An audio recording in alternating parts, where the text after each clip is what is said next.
ခဲ့ဖို့ဗျာခုမရတဲ့ယောဂပြုသမျှတွေ့ဤမာနာခြင်းလားကျွန်တော်ဘဝကမပြေသာနိုင်ဖို့ဗျာ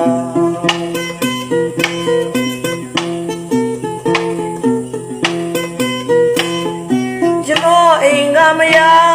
ကျွန်တော်ကိုပြစ်တာ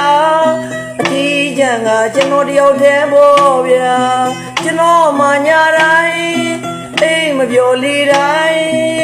အချိန်ချင်းဖမှန်တွေးကြည့်တဲ့အခါအမှန်ကိုသိလား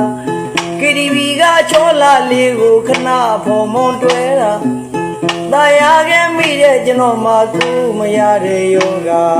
အခုဘဝအတွက်တကယ်ကိုရင်နာစရာ